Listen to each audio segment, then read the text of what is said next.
Merci Arnaud.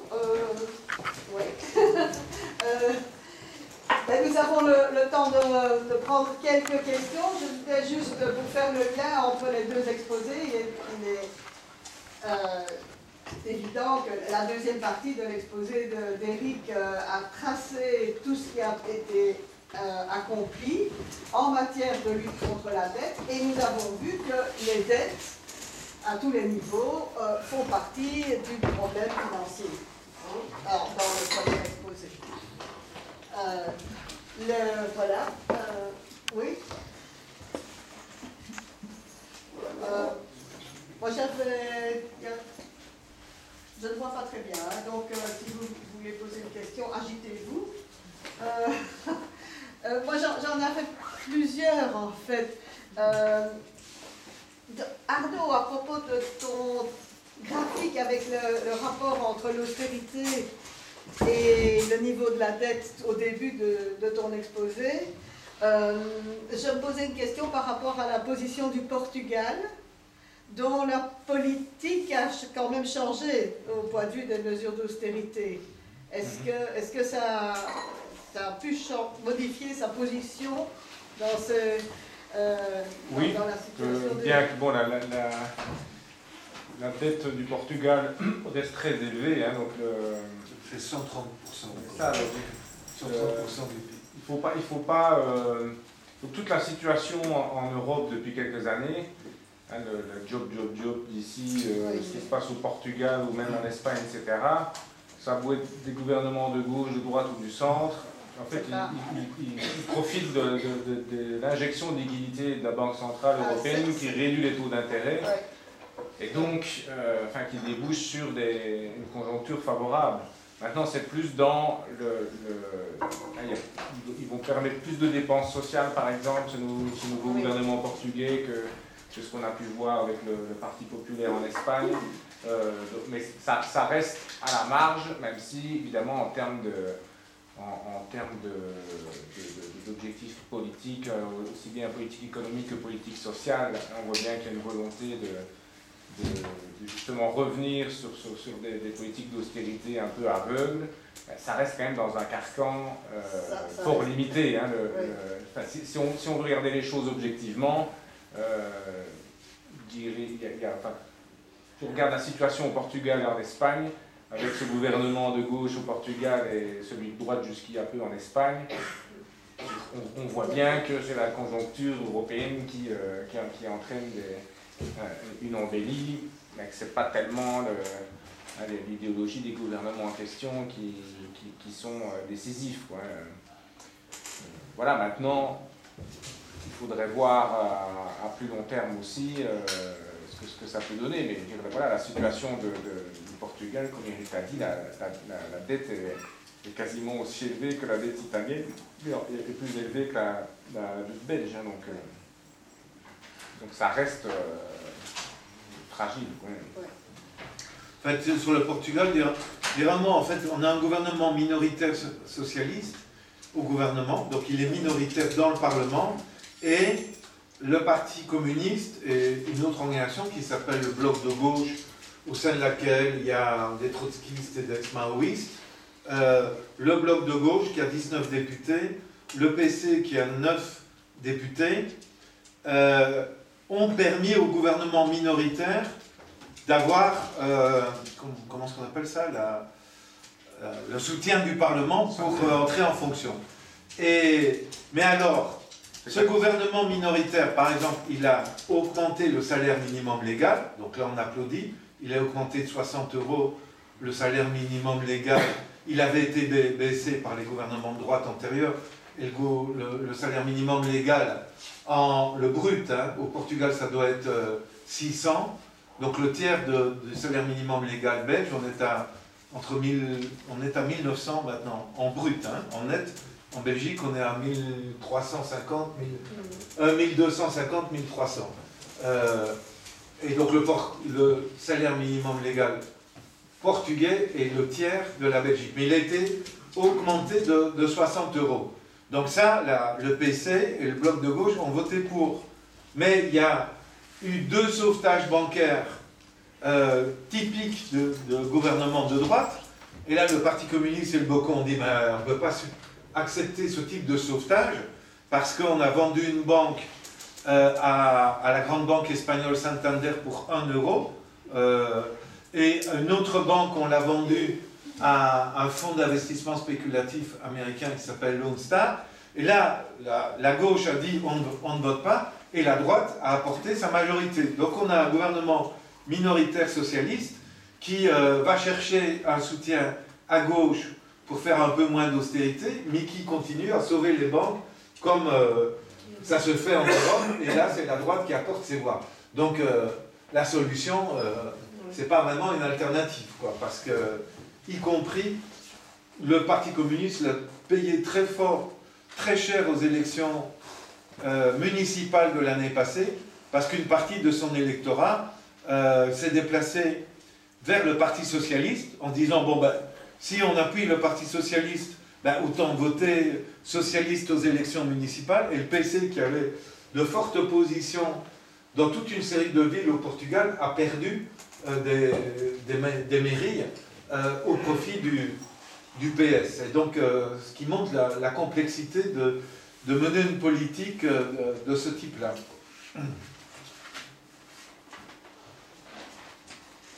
Oui. Moi j'ai une question, mais je ne sais pas si je dois poser. Il y en a une, ça se rapporte à l'exposé d'Arnaud, et l'autre à celui d'Éric. Est-ce que je dis les deux en même temps? Oui, oui. Alors, c'est dans les alternatives qu'Arnaud a proposées, là, on voit régulation de la finance de l'ombre. Je ne comprends pas pourquoi une finance de l'ombre devrait continuer à exister, même régulée. Ça, c'est quelque chose. Je ne sais pas, on va m'expliquer, peut-être. La question... on va peut-être prendre les deux questions. Ah oui, et alors l'autre, c'est sur les faux vautours. Parce que sur les faux vautours, je me souviens d'avoir lu une histoire, mais je ne sais plus dans quelle publication. C'était entre un faux vautour avait racheté la dette d'un pays africain, je ne me souviens plus lequel, pas riche du tout, mais c'était une dette qu'il avait envers un autre pays africain, pas riche non plus. Et donc moi je me dis, mais le créancier, le pays d'Afrique vis-à-vis de l'autre, avec sa dette il n'avait plus rien, le faux vautour lui a racheté, d'accord pas cher, mais il a quand même récupéré quelque chose.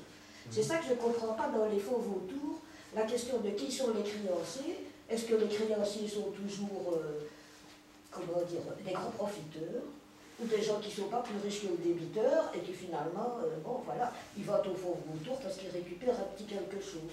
Ou est-ce que ces dettes-là, ce n'est plus les créanciers lui-même qui les vendent, mais elles sont quelque part dans un grand panier et que le faux vautour les rachète comme ça. Voilà. Je vais laisser Arnaud répondre et puis je répondrai. Sinon, j'ai 12 questions, on va rester. Donc, pour faire court, donc, ce qu'il faut avec la finance de l'ombre, c'est la sortir de l'ombre. Donc, on va dire réglementer la finance de l'ombre. C'est quoi la finance de l'ombre? C'est beaucoup de choses. Il y a des acteurs qui sont la majorité des fonds d'investissement et des banques d'investissement. Et puis, il y a tous les produits. J'ai parlé des produits dérivés. Eric a abordé la titrisation. Pas rentrer dans les détails de ces sujets assez complexes. Mais si on réglemente ces acteurs qui ont pour particularité justement d'être totalement en dehors du champ de la réglementation, ben on va de facto éliminer la finance de l'ombre. Donc voilà, ceci dit sans rentrer... On entend sortir cette finance de l'ombre, l'amener dans la lumière. Donc par exemple, une règle claire qu'il y a eu après 2008 avec la titrisation, l'Union européenne a interdit la titrisation. Donc il n'y en avait plus. Ça c'est une règle. Et puis il y a un an environ, on a décidé de relancer la titrisation en imposant aux banques d'avoir minimum 5% de fonds propres, enfin de la valeur des crédits titrisés dans leur bilan. Donc voilà, gérer une règle, ça peut être tout simplement de dire on ne peut plus faire ça. Donc voilà, c'est pour ça que ça se résumait en une ligne. Mais je dirais que c'est un sujet, on pourra en discuter pendant des heures à mon avis, parce que c'est un sujet complexe qui touche à plusieurs types d'acteurs et à plusieurs types de produits financiers. Donc pour répondre à ta question, en fait, les titres de la dette souveraine, c'est des titres aux porteurs. Donc, quand tu dis il y avait un autre pays africain créancier, en fait, sur les titres, qu'est-ce qu'il était écrit? Tu imagines un papier comme ça, et il est écrit dette souveraine du Congo, ou de la République démocratique du Congo. Le titre vaut autant, on va dire 100 €, un titre, et il y a des coupons. Par exemple, tu as du 7% sur la valeur de 100, et ça pendant 20 ans ou 30 ans, si c'est un titre qui vient à échéance dans 20 ans ou dans 30 ans. Et donc pendant 20 ans, ben, si c'est un titre à 20 ans, pendant 20 ans, l'État qui a émis ces titres doit payer 7% de la somme qui est écrite sur le titre, en termes de taux d'intérêt. Bon. Maintenant, ce titre, il est taux porteur. Et donc, il peut changer demain 20 fois, 30 fois, puisqu'il est taux porteur. Il y a un marché secondaire des titres de la dette. Marché au plus des titres, quoi. Et donc, les fonds vautours, ils attendent le moment où les titres sont au prix le plus bas, parce que, par exemple, un pays est rentré en défaut de paiement sur les intérêts, et donc le type ou la banque ou le pays qui avait ce titre-là, ben, il veut s'en défaire puisqu'il ne touche pas à l'intérêt, et il se dit, je revends à 20% de la valeur, comme ça je touche quand même quelque chose. Et à ce moment-là, le fonds vautour se présente, il paye 20% de la valeur. Dans certains cas, il peut payer 5% de la valeur. Il a un titre, il est mis 100. Et chaque année, il faut payer 7%. Et bien, il va aller avec ce titre, ce fonds vautour, devant un tribunal, et ça peut être un tribunal de commerce à Liège ou à Anvers, et dire j'ai des titres du Congo-Brazzaville ou de la République démocratique du Congo, il y a des accords signés entre le Congo-Brazzaville et la Belgique, et bien moi, je veux que vous, comme tribunal de commerce belge, de Liège ou d'Anvers ou de Bruxelles, vous condamniez le Congo-Brazzaville à me rembourser les 100, à me payer les intérêts indus et à me verser des indemnités d'arriérés.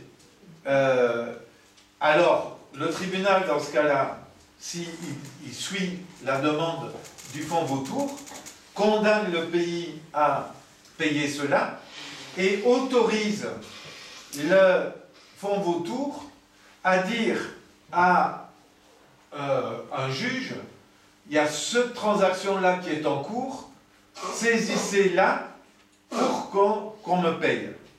Et il est arrivé, par exemple, que de l'argent de l'aide publique au développement de la Belgique allant vers le Congo soit saisi par un fonds vautour qui dit « Moi, on doit m'indemniser, vous êtes un tribunal belge, c'est la justice belge qui m'a donné raison, là c'est l'argent qui va bénéficier à l'État congolais, or cet État congolais me doit de l'argent, vous faites saisir ça. » Comme une banque fait saisir, ou un créancier fait saisir sur salaire, sur le compte en banque, à la source, de l'argent des gens. C'est la même chose. Et donc, un fonds vautour, il peut essayer de faire saisir, s'il y a des bâtiments publics du Congo-Brazzaville en Belgique, il peut dire, mettez-les en vente, et le produit de la vente, ça me remboursera. Il y a par hasard un avion des lignes aériennes de ce pays-là qui atterrit à Ostende ou à Bierzé, il peut avoir un huissier qui dit cet avion ne redécolle pas, on sort la marchandise, on la vend et c'est pour moi, et l'avion on le met en vente et c'est pour moi. C'est ce que des fonds vautours généralement obtiennent. Et on a eu par exemple un bateau une frégate d'entraînement de l'Argentine, qui était donc de l'Argentine, qui était dans un port du Ghana, et Elliott, société américaine, a saisi la justice de ce pays pour faire saisir le bateau. Vous voyez, et ça c'est les accords internationaux de partenariat économique, de protection des traités sur les investissements, c'est-à-dire que si la Belgique a signé un accord avec ce pays-là, qui a signé un accord avec ce pays-là, ils doivent se traiter de manière égale, et une demande venant d'eux, et donc ça c'est absolument infernale et il faut rompre ce type de cercle vicieux. Et donc, la loi belge est effectivement là un vrai grain de sable dans cet engrenage, et c'est pour ça que ce fonds vautour allait contre la loi, parce qu'il se dit, ben, si je l'avais considéré comme anticonstitutionnel en Belgique, il n'y a pas un autre gouvernement européen, un parlement qui va le faire. Maintenant, nous, ce que nous disons, maintenant que la Cour constitutionnelle belge nous a donné raison, on a plus d'arguments pour aller devant l'Assemblée nationale en France ou les Cortes en Espagne et dire adopter une loi contre les fonds vautours sur le modèle belge. Et donc ça, c'est la prochaine étape de notre travail. Mais ce que je ne comprends pas, c'est ce que le créancier d'origine récupère, lui. Non, mais le vautour a racheté la dette. il y a un débiteur d'origine. Il y a un débiteur d'origine, c'est celui qui émet la dette. Comme le titre est au porteur, si le créancier d'origine, le premier qui a acheté, l'a revendu à un autre, le créancier d'origine, il n'a rien à voir. Tu comprends? Tu achètes un titre, toi, tu le revends à Camille Schmitz, mais c'est Camille Schmitz qui peut prétendre le paiement de l'intérêt et le paiement de ce titre. Toi, tu n'as plus rien à voir. Tu peux oui, je n'ai plus rien à voir, mais si je lui revends beaucoup moins cher que ce que ça fait, moi, je les voilà. C'est tout, voilà. Mais c'est toi qui as décidé de le vendre, mais généralement, c'est pas toi, c'est une banque qui a ses propres raisons. Même en difficulté, qui a besoin d'argent, il va le revendre en dessous de la valeur. Oui, mais ça, les banques n'arrêtent pas de jouer. La spéculation, c'est exactement jouer sur, tu achètes un actif, ça peut être un papier, ça peut être une maison, ça peut être 1 million de tonnes un million de barils de pétrole. Tu achètes cet actif-là, c'est pas pour en faire quelque chose, c'est pour le revendre plus cher ou pas. Bon, c'est ça la spéculation. Et donc, des banques spéculent à la hausse, à la baisse. Au bout du compte, c'est ça justement, cette activité spéculative. Tu peux... Que calcule la banque créancière? Je le revends avec une perte, mais je récupère des liquidités. Avec ces liquidités, je vais l'investir dans telle autre spéculation qui va me rapporter beaucoup plus de sous que si je restais avec ce papier. Donc, c'est ça la spéculation. Voilà. Comment on fait ça avec des immeubles, on fait ça avec des terrains, on fait ça avec des titres de la dette. Et moi, je l'explique là, je suis pour interdire la spéculation. Donc, dire par loi,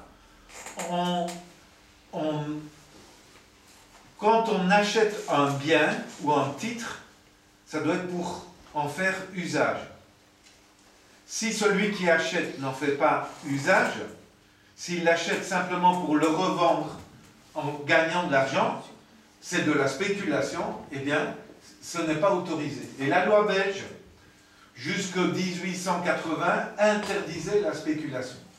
Et puis, sous la pression des banquiers et des gros capitalistes, la Belgique et la France ont renoncé à leur loi qui interdisait la spéculation et ont autorisé la spéculation.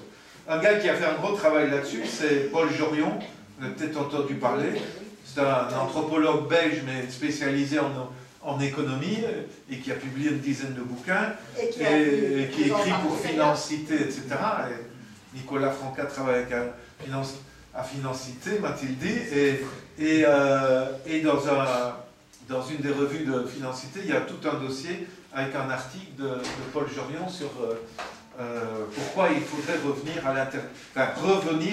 l'interdiction, en faveur de l'interdiction de la spéculation. Ça veut dire plus de bourse, non, ça rien.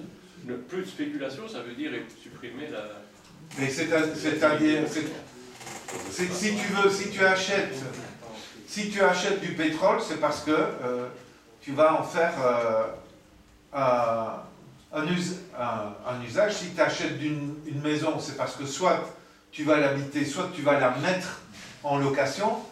mais tu ne vas pas l'acheter, laisser des bureaux vides comme ça se fait, en attendant que ce bien, il y en a à Cointe, genre, je connais une grande maison là, qui est possédée par Engels et Trucmuche, et qui est vide depuis 2 ans, et ils ne cherchent pas à l'occuper. Ils se disent qu'à un moment donné, le prix qu'ils ont payé pour l'acheter, ils vont le revendre plus cher. Donc ils n'utilisent pas le bien qu'ils ont acheté. Ils attendent de pouvoir spéculer dessus.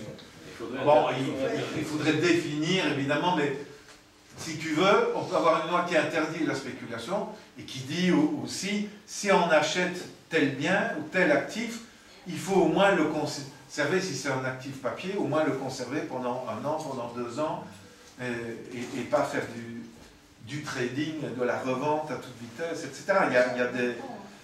Il y a évidemment comment définir exactement ce que serait l'interdiction de la spéculation, mais toute la société y gagnerait.